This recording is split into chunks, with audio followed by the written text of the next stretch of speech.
நாய் விரட்டி விரட்டி கடிக்குது. ஆமாம், கடல் வந்துட்டுருக்கு.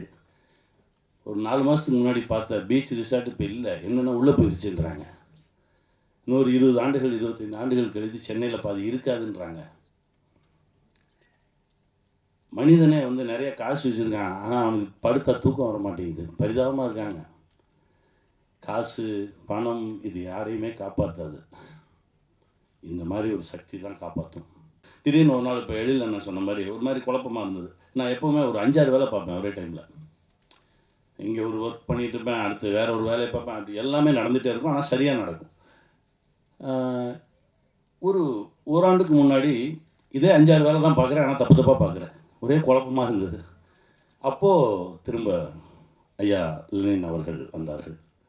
என்ன அப்படின்னாங்க. இல்லை ஒரே குழப்பமாக இருக்குது, நான் இப்படியெல்லாம் குழம்ப மாட்டேன், நான் ரொம்ப ஃபாஸ்ட்டாக இருப்பேன், ஒரு நாளைக்கு ஒரு 18 மணி நேரம் வேலை பார்ப்பேன், ஆனால் அசரவே மாட்டேன், ஆனால் என்னன்னு தெரியல, இப்போ நிறையா குழப்பங்களாக இருக்குது அப்படின்னா. சரி ஒன்றும் இல்லை வா அப்படின்னு சொல்லி தான் எனக்கு எங்கள் அண்ணா ராஜசேகர் அண்ணாவை அறிமுகப்படுத்தினார்.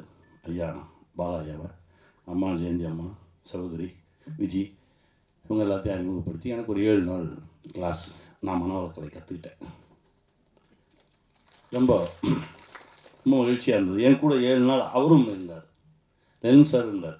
இப்படி பண்ணு, இது பண்ணு, இது பண்ணு சொல்லி எனக்கு ஒரு சின்ன குழந்தைக்கு சொல்லிக் கொடுக்குற மாதிரி எல்லாம் சொல்லிக் கொடுத்து அந்த பிரச்சனையை கொஞ்சம் வெளியில் வந்து அடுத்தடுத்த தளங்களுக்கு பறக்க ஆரம்பித்தோம்.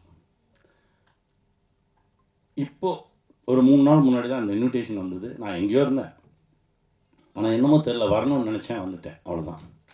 அது நடந்துருக்கு. ஏன் சொல்கிறேன் அப்படின்னா, இதை கொண்டு போய் சேர்க்கணுன்றாங்க. நம்ம கொண்டு போய் எல்லாம் சேர்க்க வேண்டாம், தானாக நடக்கும். அது எல்லாத்தையும் இழுத்துக்கும். அதற்கு தகுதியானவர்கள் தானாக வந்து சேர்ந்துருவாங்க. அது அப்படி தான் நடக்கும். அவ்வளோ பெரிய சக்தி அது. அதை நம்மளாலாம் தூக்கிட்டுலாம் போய் சேர்த்துட முடியாது. அதுவாக நடக்கும். தனக்கு யார் தேவையோ அதுவாக இழுத்துக்கும். அது ஒரு மிகப்பெரிய காந்தம். அப்படி தான் நான் பார்க்குறேன். நாளைக்கு நல்லா இருக்கணும், அடுத்த தலைமுறை நல்லா இருக்கணும் அப்படின்னு நினச்சி ஒரு விஷயம் பண்ணியிருக்கோம். இது கண்டிப்பாக இந்த சமுதாயத்திற்கும் அடுத்த தலைமுறைக்குமான ஒரு மிகப்பெரிய ஒரு அருட்கொடையாக இருக்கும்னு நான் நம்புகிறேன். வெல்வோம். ஏன்னா என் குருநாதர் அடிக்கடி சொல்லுவார், நீ நல்லதே செய்ய வேணாம், நல்லது செய்யணும்னு நினை போதும் அப்படிம்பார்.